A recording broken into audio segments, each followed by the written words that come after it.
तर आज मला सरांनी या ठिकाणी या अतिशय गहन अशा विषयावर बोलण्यासाठी बोलवलेलं आहे। तर तसं जर तुम्ही बघितलं तर मी श्रीरामपूरला बराचसा काळ माझा गेलेला आहे। म्हणजे माझा जन्म श्रीरामपूरचा आहे। मी कॉलेजला जवळजवळ 21 वर्ष नोकरी श्रीरामपूरला केलेली आहे। आणि श्रीरामपूर हे असं एक शहर आहे की त्या शहराचं नाव म्हणजे उत्तरेकडून जे आलेले उपाध्ये जे होते ते त्या ठिकाणी 1930-40चा काळ जो आहे या काळामध्ये श्रीरामपूरला ज्यावेळेस भंडारदरा धरणाचं पाणी आलं आणि त्या काळामध्ये त्या ठिकाणी ब्रॅडी शुगर हा आशिया खंडातला पहिला साखर कारखाना स्थापन झाला। आणि त्यानंतर इतर खाजगी जे कारखाने आहेत सोमय्या वगैरे यांचे जे कारखाने आहेत सावळीवीर असेल, दामोदरांचा टिळकनगरला कारखाना असेल, कानेगावला असेल, ही इतर कारखाने सुरुवातीला खाजगी तत्वावरचे भंडारदरा धरणाच्या पाण्यावर त्या ठिकाणी निर्माण झाले। म्हणजे नगर जिल्ह्यामध्ये जी काही कारखान्यांची साखर उद्योगाची जी मोहीम राबवली गेली त्याच्या मागे नाशिक भागामध्ये आणि नगर जिल्ह्यामध्ये झालेले जे काही डॅम आहेत ते पण इंग्रजांच्या कालावधीतले ते कारणीभूत ठरलेले आहे। तर अशा गावामध्ये म्हणजे उपाध्ये वगैरे जे लोक आलेले होते त्यांनी त्या ठिकाणी एक मंदिर बांधलं आणि त्यावरूनच त्या नवीन गावाचं नामकरण झालं श्रीराम। तसं रेल्वे स्टेशन जे आहे त्या रेल्वे स्टेशनचं नाव त्या ठिकाणी बेलापूर आहे। तर अशा गावामध्ये जन्मलेला त्या गावामध्ये बराच काळ वाढलेला असून सुद्धा मला या विषयावर बोलताना मी कुठेही म्हणजे विज्ञानाला सोडून बोलणार नाही।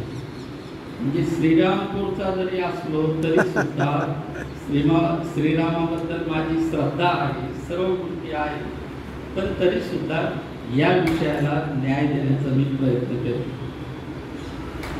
तसं मी आता 31 मार्चलाच रिटायर झालो आणि रिटायर झाल्यानंतर कसं असतं की माणसाच्या मानसिक ताण जो असतो तसा हलका झालेला असतो।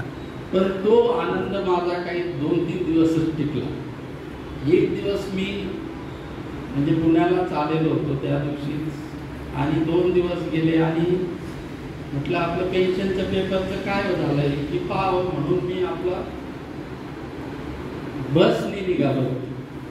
म्हटलं आता गाडी घेऊन जायची स्टेशनवर EO ऑफिसच्या ठिकाणी पार्किंग मिळत नाही, एवढ्या सगळ्या गोष्टी असताना म्हटलं आपण बसने जाऊ, तिथून AC बसेस वगैरे आहे। आणि बसमध्ये रेटारेटीत असताना सरांचा फोन आला। सर म्हणे मग तुम्हाला राम सेतूवर एक प्रेझेंटेशन तयार करायचं, म्हटलं करतो। आणि नंतर संध्याकाळी विनय सरांचा फोन आला, तुम्हाला लेक्चर द्यायचं। तेव्हापासून माझा जे काही आनंद जो आहे तो काही टिकला नाही निवृत्तीनंतर, कारण हा विषय इतका गहन आहे आणि या विषयाच्या संदर्भात जर आपण वेगवेगळ्या ठिकाणी पाहिलं तर बरेच वादविवाद आहेत, बऱ्याच चर्चा आहेत। आणि अलीकडच्या काळामध्ये म्हणजे आता माझं संपूर्ण 90 नंतरचा जो काही काळ आहे त्या काळामध्ये म्हणजे आपल्याला ज्यावेळेस चांगलं समजतं या काळामध्ये ज्या काही आपल्या देशामध्ये जे काही डेव्हलपमेंट झालेले आहेत, वेगवेगळे बदल झालेले आहेत, त्या बदलांच्या संदर्भात म्हणजे निरीक्षण होतं। त्याच्या विविध प्रकारच्या ज्या काही बातम्या आहेत त्या बातम्या मी ऐकलेल्या होत्या आणि त्यावरून या विषयावर मी बोलण्याचं ठरवलेलं आहे। तर सुरुवातीला स्लाइड शो मध्ये म्हणजे राम सेतूबद्दल जी काही माहिती आहे थोडक्यात माहिती घेणार आहे.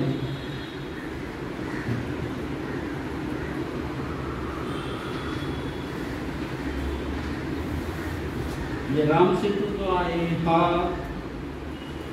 भारताच्या दक्षिण पूर्वेला म्हणजे रामेश्वरम जे काही बेट आहे ते रामेश्वरम बेट आणि श्रीलंकेचा उत्तर पश्चिम समुद्र किनाऱ्यावर मनार बेटाच्या मध्ये चुनखडकाने तयार झालेला एक सेतू आहे.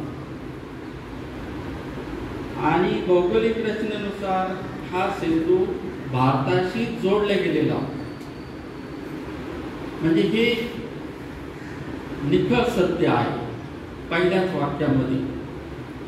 तरी सुद्धा एवढं असून सुद्धा या संदर्भात इतके वादविवाद इतक्या चर्चा का होतात तर या दृष्टिकोनातून थोडी माहिती आपण घेऊया. तर यामध्ये आपल्याला भारताचा नकाशा दिसत आहे आणि त्यामध्ये श्रीलंका किंवा लंका ज्याला आता राम सेतू बद्दल ज्याचा संबंध जोडला जातो ज्याला लंका म्हटलं जातं ती श्रीलंका या ठिकाणी दिसते आहे. नेक्स्ट आणि हा या ठिकाणी राम सेतू ब्रिज दिसतो आहे. अत्यंत म्हणजे रामेश्वरम बेट आणि तलाई मनार ही दोन बेट आहेत. या बेटांच्या मध्ये म्हणजे तसा हा 30 किलोमीटरचा पट्टा आणि पूर्ण जर त्याची लांबी जर पाहिली तर जवळजवळ काही ठिकाणी 48 किलोमीटर सुद्धा त्याचं वर्णन केलेलं आहे. ते म्हणजे ते पहिलं जे काही बेट आहे त्या बेटापासून तर पुढचा भाग. तर अशा पद्धतीने हा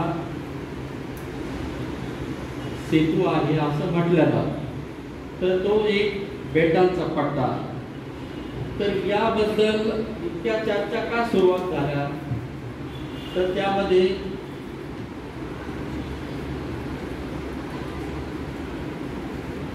म्हणजे याची सुरुवात ही 1993 मध्ये अमेरिकन जी काही नासाची जी संस्था आहे या संस्थेने या ठिकाणी या भागाच्या उपग्रह प्रतिमा जी आहे ती प्रसारित केली. या भागाची जी काही उपग्रह प्रतिमा प्रसारित केली आणि त्यानंतर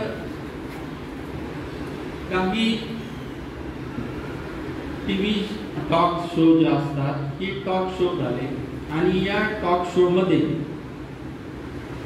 या गोष्टीचा उल्लेख करण्यात आला की भगवान रामाने जो काही वाल्मिकी रामायणामध्ये ज्याचा उल्लेख आहे हा राम सेतू बांधलेला आहे आणि अशा प्रकारची जी काही रचना आहे ती रचना मानव निर्मित आहे अशा प्रकारचा दावा त्या टॉक शो मध्ये करण्यात आला. तर त्याला पुष्टी देण्यासाठी दोन विधानं करण्यात आली. एक म्हणजे ज्या वाळूवर हा सेतू तयार झालेला आहे ती वाळू 4000 वर्ष तिचं वय आहे आणि ज्या दगडांपासून ज्या खडकापासून किंवा ज्या प्रवाळापासून तो तयार झालेला आहे याचं वय 7000 वर्ष. आणि यावरून हे जे काही दगड असतील किंवा ही जी काही सामग्री असेल ही सामग्री कुणीतरी बाहेरून आणून त्या ठिकाणी टाकलेली आहे आणि त्याच्यापासून हा सेतू बनवलेला आहे. तर अशा प्रकारचं विधान किंवा अशा प्रकारचे जे काही टॉक शो आहे याच्यामध्ये या गोष्टी सांगण्यात आल्या आणि त्याचा जो काही परिणाम आहे त्याचा परिणाम भारतामध्ये दिसू लागला. म्हणजे भारतामध्ये त्या टॉक शोच्या आधारे त्यांनी ज्या काही गोष्टी सांगितल्या त्याच्या आधारे या ठिकाणी जी कल्पना आहे, म्हणजे वाल्मिकी रामायणामध्ये जो काही उल्लेख केलेला आहे रामसेतूच्या बद्दल, की ज्या कथा आपण ऐकतो, वाल्मिकी रामायणाचे विविध प्रकारचे जे काही खंड आहे, या खंडामध्ये म्हणजे भगवान रामाने हा सेतू बांधण्याचा उल्लेख केलेला आहे.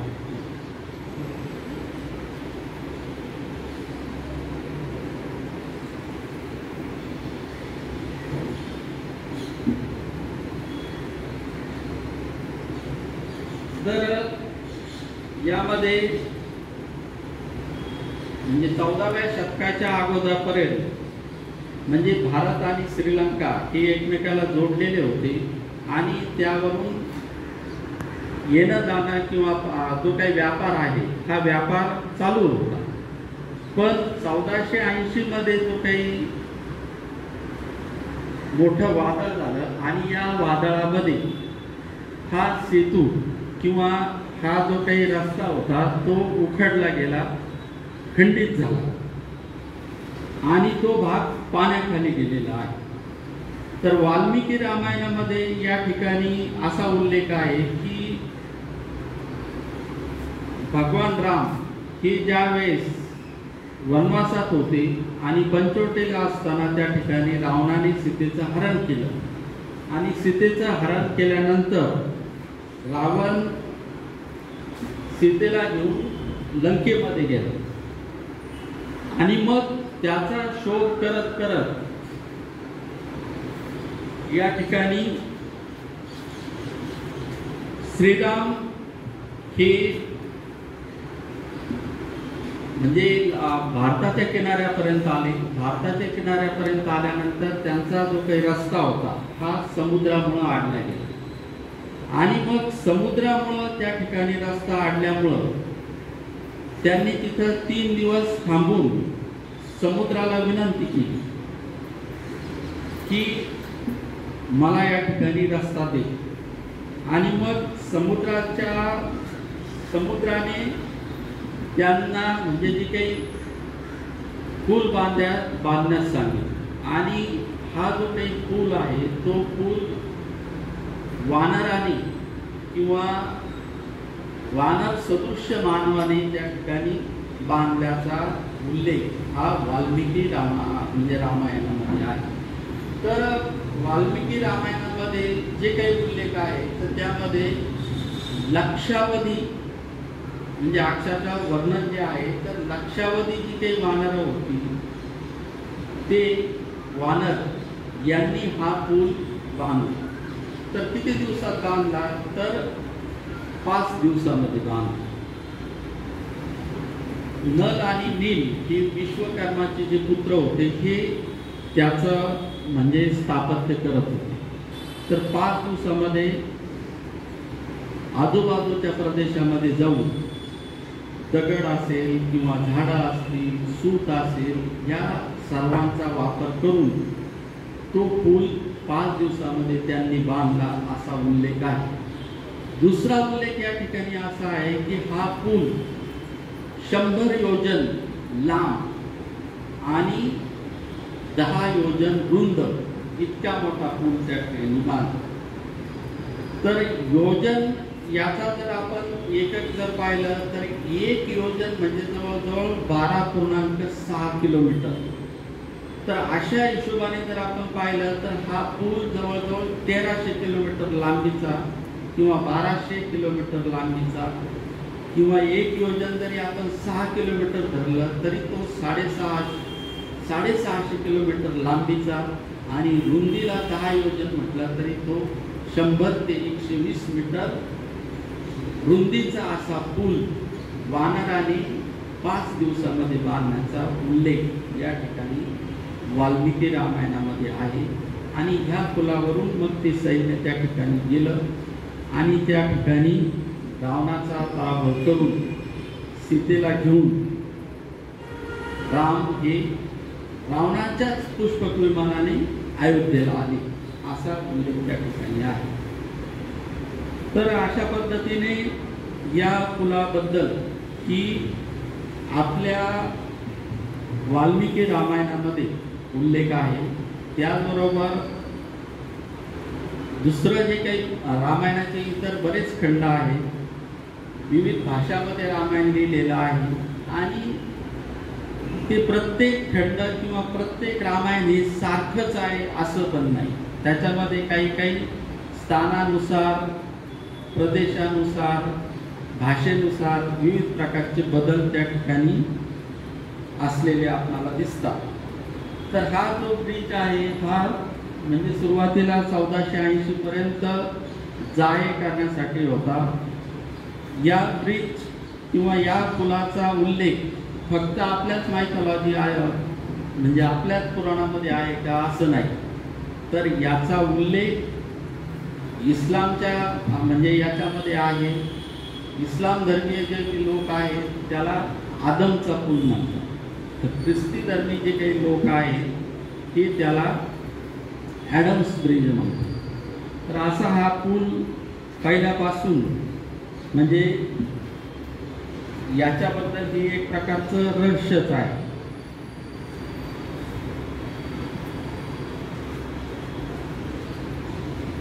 पुलाच्या वयाच्या संदर्भात म्हटलं तर हा पूल शास्त्रज्ञांच्या मतानुसार म्हणजे काहींच्या मतानुसार हा 7000 वर्ष जुना आहे.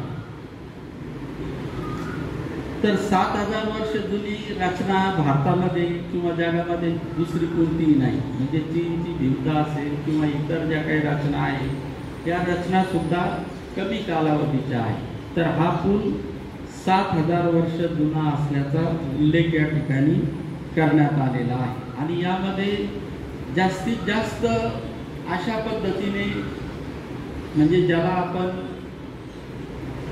रामायण काळाशी ही कसा मॅच होईल हे बघण्याचा प्रयत्न केलेला आपल्याला दिसून येतो.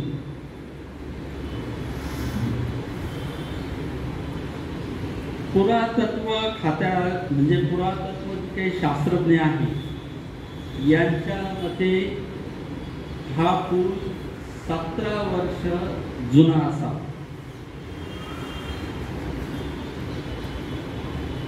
आणि पुरातत्व खात्या म्हणजे या शास्त्रज्ञांच्या मतानुसार हा जो काही सेतू आहे, हा जो काही पूल आहे, हा पूल प्रवाळ खडकापासून तयार झालेला आहे. प्रवाळ जे काही खडक असतात, प्रवाळ जे कीटक असतात ते पाण्यामध्ये कॉलनी तयार करतात आणि त्यांचे जे काही औषध ते एकमेकाला जोडून राहतात, ती कॉलनी तयार होते आणि ते ग्रुप झाल्यानंतर त्याच्या अवशेषापासून खडक तयार होते. तर अशा प्रवाळ खडकापासून हा पूल तयार झालेला आहे. दुसरं या ठिकाणी असं आहे की रामायणामध्ये किंवा वाल्मिकी रामायणामध्ये तरंगत्या खडकाचा उल्लेख आलेला आहे.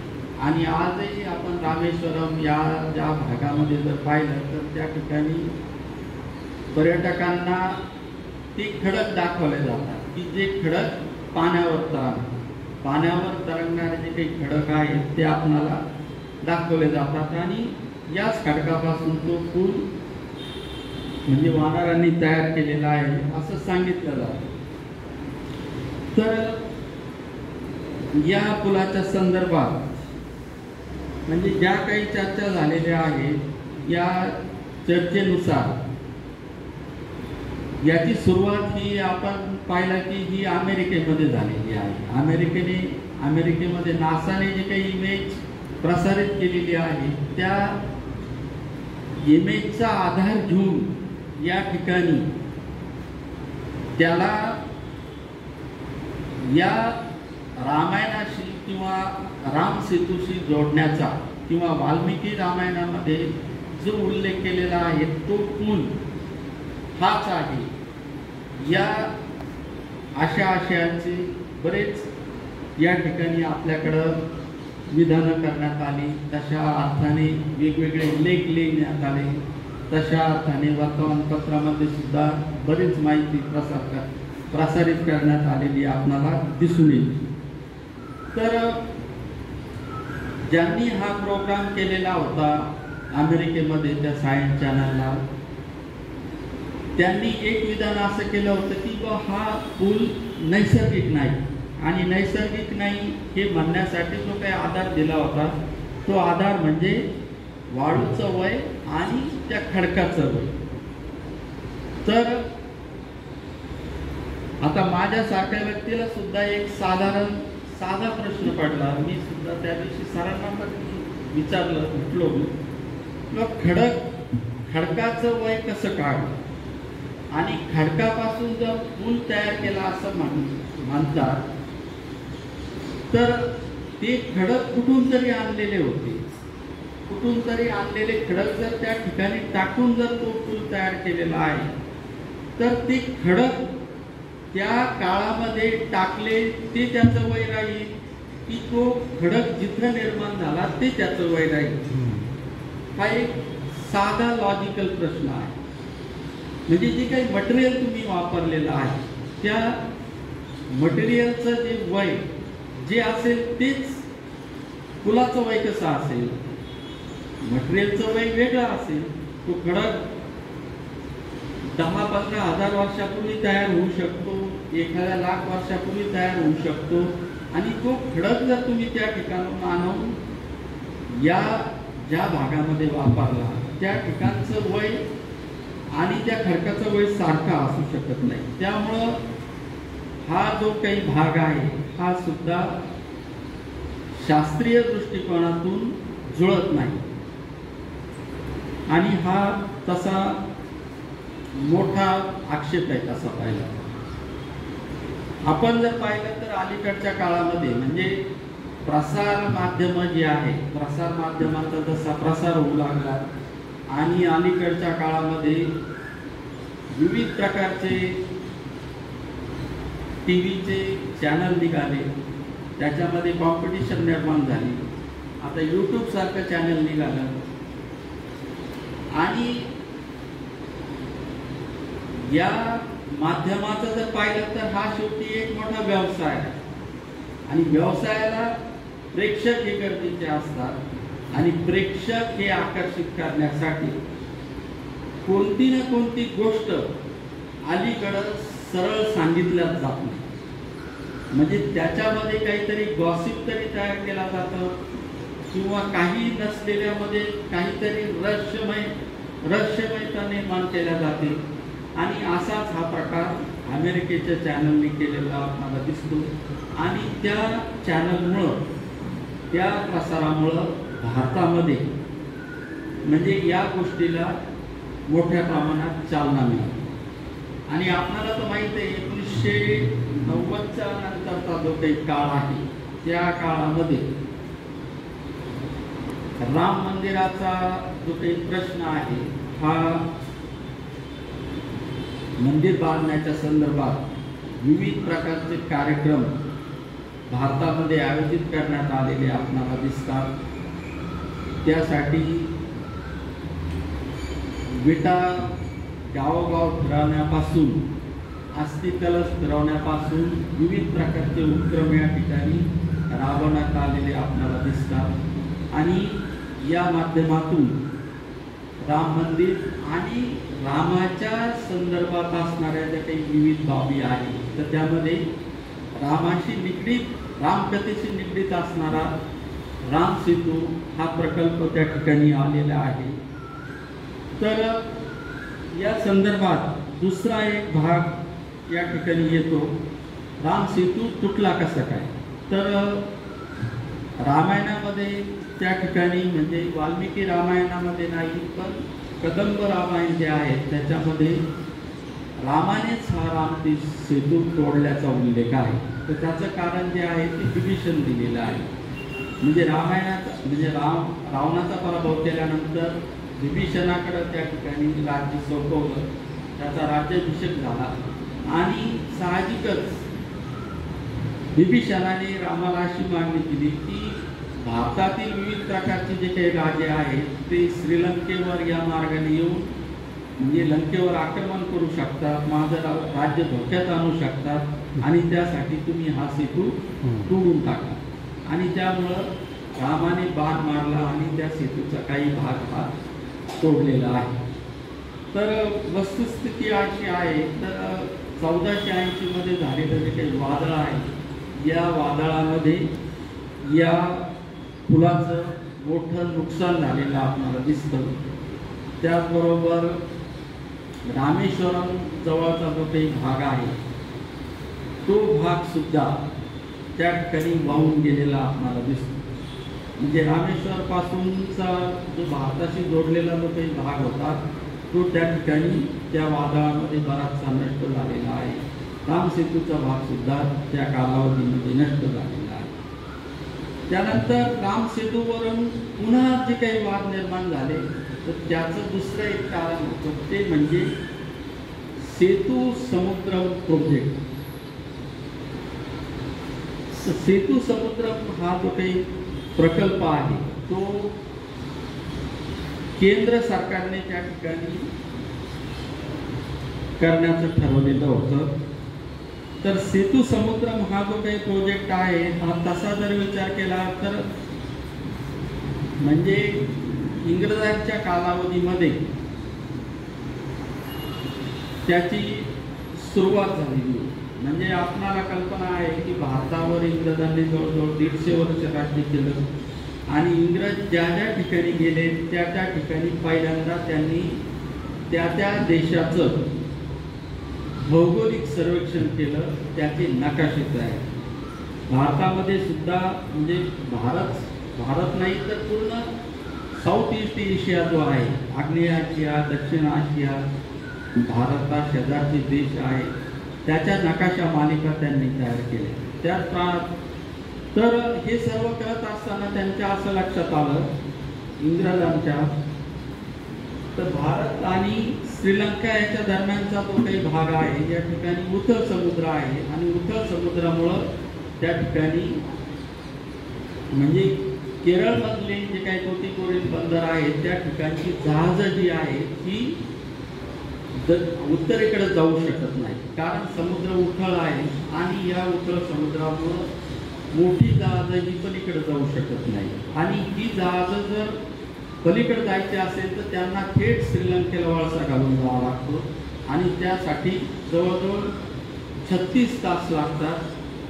400 मैलाचं अंतर पार करावं लागतं आणि त्याच्यासाठी मोठ्या प्रमाणात इंधन खर्च.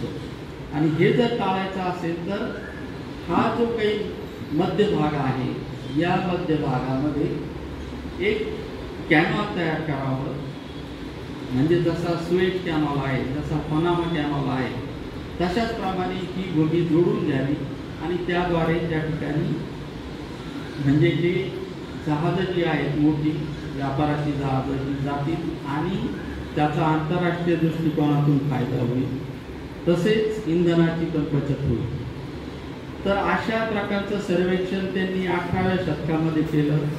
19व्या शतकामध्ये पॉवेल म्हणून त्यांचे जे काही सर्वेअर होते, त्यांनी सुद्धा ही गोष्ट मान्य केली होती.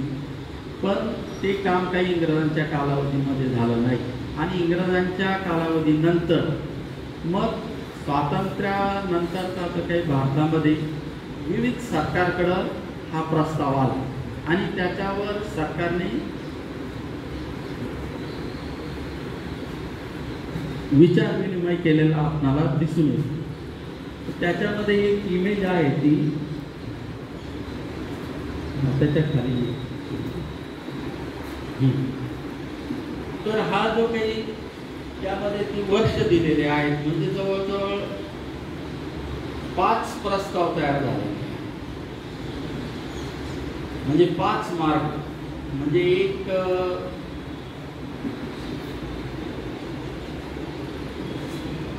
रामेश्वरच्या अलीकडच्या भागातून होता, दुसरा मार्ग रामेश्वरच्या जवळून होता आणि तिसरा चौथा जो काही मार्ग होता हा रामसेतूच्या जवळून होता.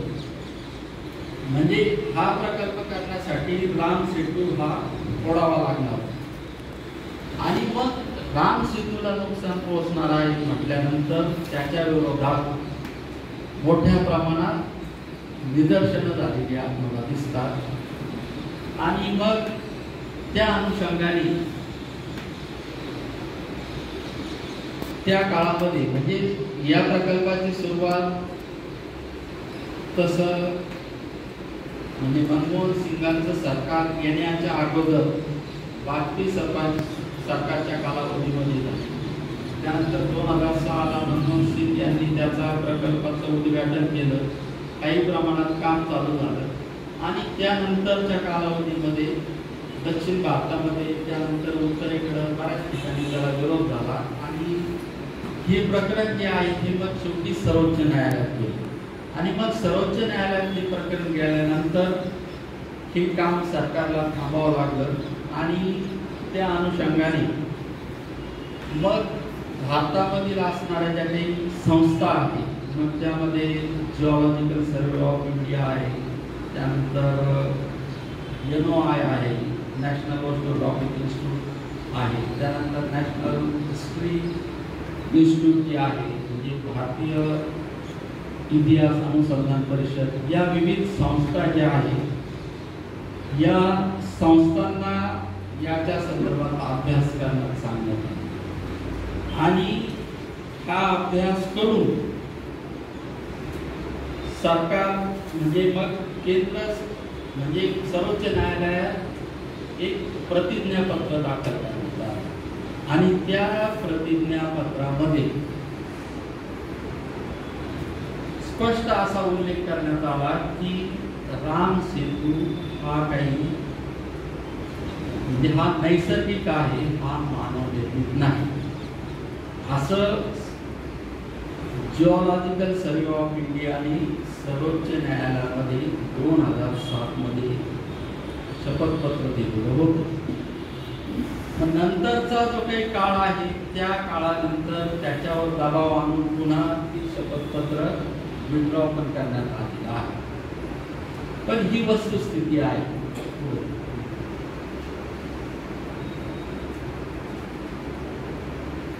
आता लेटेस्ट जर आपल्याला जर विचार करायचा असेल तर पुन्हा म्हणजे 2021ला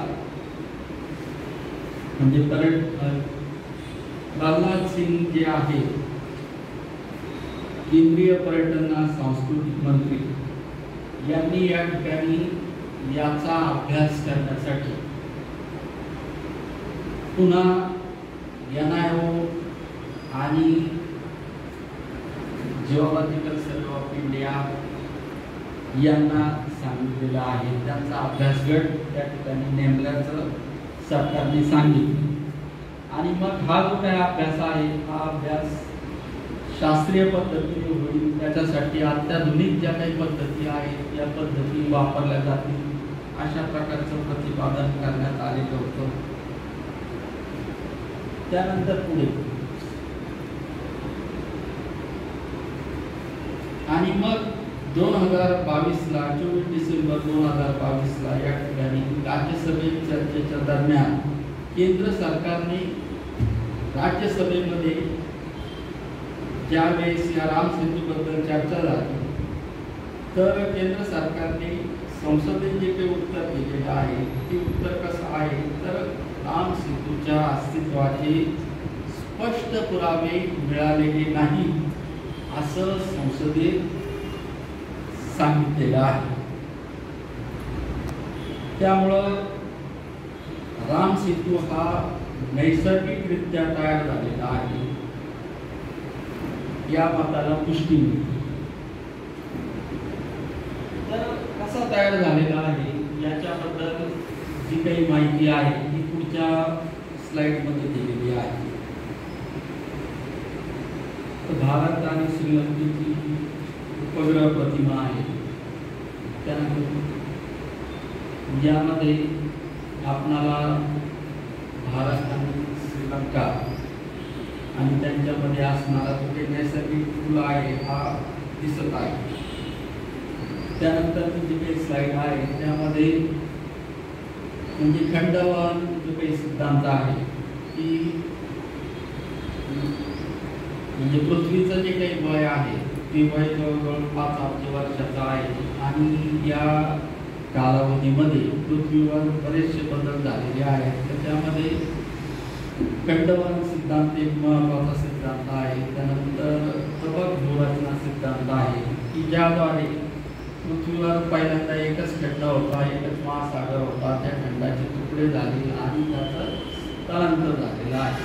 तर तशाच पद्धतीने वेगवेगळ्या कालावधीमध्ये भारतीय उपखंड जसा उत्तरेला सरकला त्याच्या जोडीला श्रीलंकेचा जो काही छोटासा भाग आहे हा भारतीय उपखंडाबरोबर उत्तरेला त्याचं तो सरकलेला आहे आणि त्याचा जो काही भाग आहे तो भारताशी सुरुवातीला जोडलेला होता.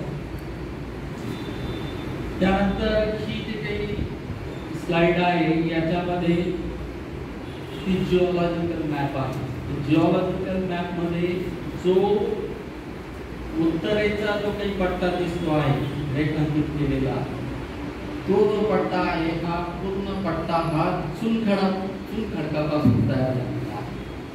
तर या नकाशामध्ये किंवा याच्या पूर्वीचा जो काही नकाशा आहे त्या दोन्ही नकाशाचं जर आपण निरीक्षण केलं तर श्रीलंकेचा मध्य भाग जो आहे हा तो जास्त उंचीचा प्रदेश आहे किंवा पर्वतीय प्रदेश आहे आणि या सर्व प्रदेशाचा उतार हा नैसर्गिकरित्या हा उत्तर बाजूला आहे. म्हणजे या या भागाकडं ज्या काही नद्या उगम पावतात या ठिकाणी पश्चिमेकडे वाहतात.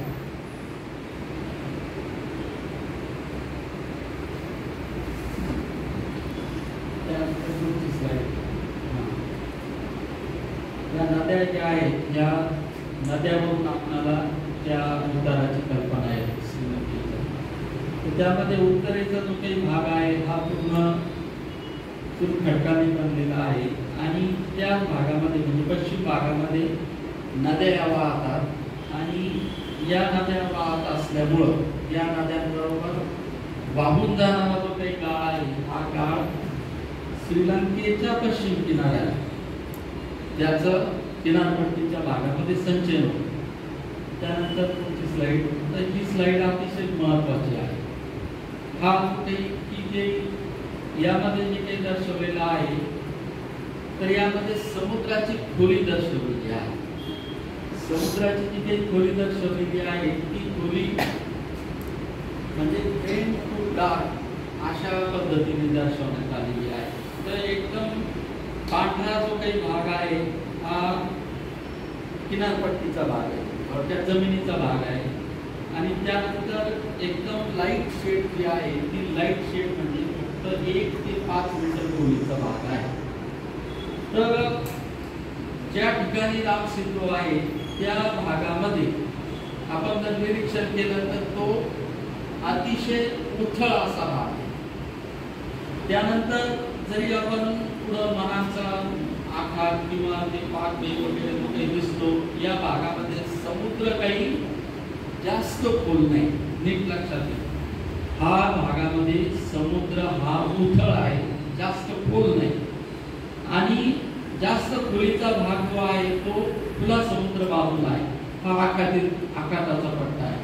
फक्त जास्त खोलीचा भाग हा मनाच्या आखाताच्या बाजूला थोडा आहे. तर त्या भागामध्ये खोली 100 मीटरपेक्षा जास्त खोल आहे. पण ज्या ठिकाणी रामसेतू आहे त्या भागामध्ये समुद्र अतिशय उथळ अशा प्रकारचा आहे. तर साहजिकच हा भाग उथळ असल्यामुळं या भागामध्ये नद्यांनी वाहून आणलेला जो काही गाळ आहे या गाळाचं संचयन होतं. त्याचबरोबर भारताच्या बाजूने सुद्धा ज्या काही नद्या समुद्राला येऊन मिळतात त्याचा गाळ त्या ठिकाणी येतो आणि हा जो काही गाळ आहे हा गाळ नैसर्गिकरित्या म्हणजे समुद्राच्या किनाऱ्याच्या कडेने वाहणारे जे काही प्रवाह आहे या प्रवाहाद्वारे आखाताच्या बाजूला वाहून आणला जातो आणि या गाळामुळं या गाळाच्या संचयनामुळं त्या ठिकाणी समुद्र हा उथळ बनलेला आहे आणि त्यापासून हा सेतू तयार झालेला आहे. म्हणजे जमिनीचा भाग त्या ठिकाणी तयार झालेला होता. यामध्ये सुद्धा हे आपल्याला वाळूचं किंवा ते संचय स्पष्टपणे दिसत आहे. याला डान्सिंग आयलँड असं सुद्धा म्हटलं जातं. म्हणजे ही जी काही वाळू आहे, मोकळी जी काही वाळू आहे, वाऱ्याबरोबर ती आपलं स्थान बदलते आणि त्यामुळं त्याचं आकार सुद्धा हे बदलत राहतो. दुसरा एक महत्वाचा भाग जो आहे पुढे म्हणजे निर्मितीच्या संदर्भातला जो आहे तो म्हणजे 7,000 वर्षापासून तर 1,15,000 वर्षापर्यंतचा जो काही काळ आहे, या काळामध्ये या ठिकाणी म्हणजे हा पूर्ण खडकाचाच भाग आहे.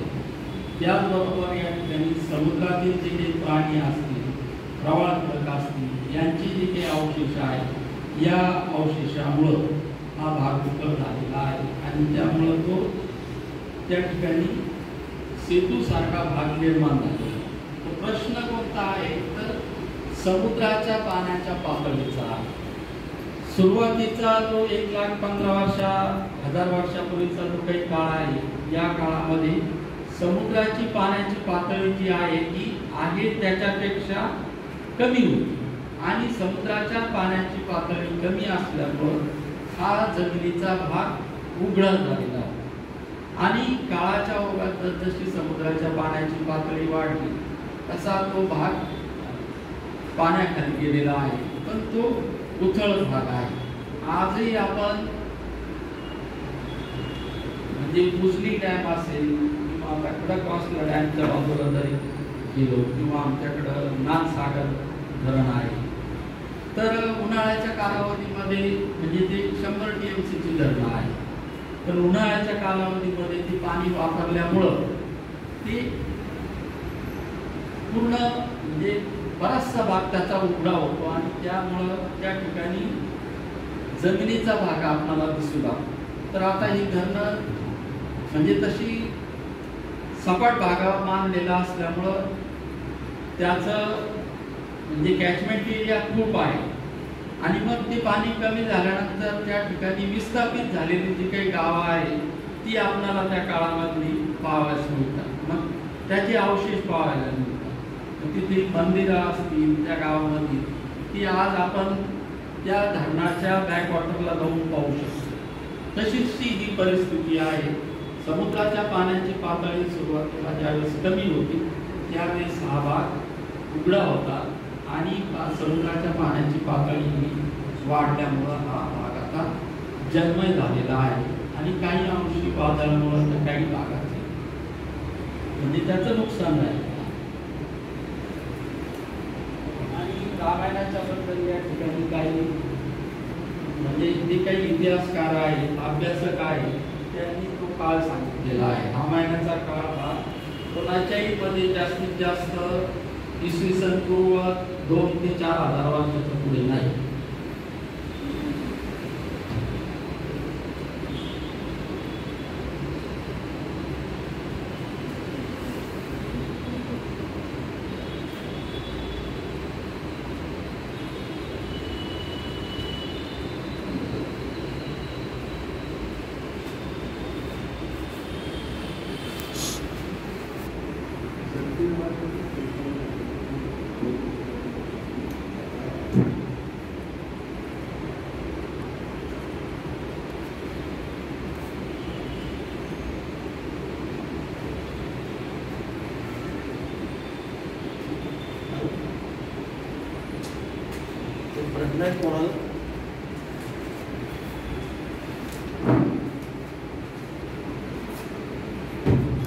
बसा ना तिथे.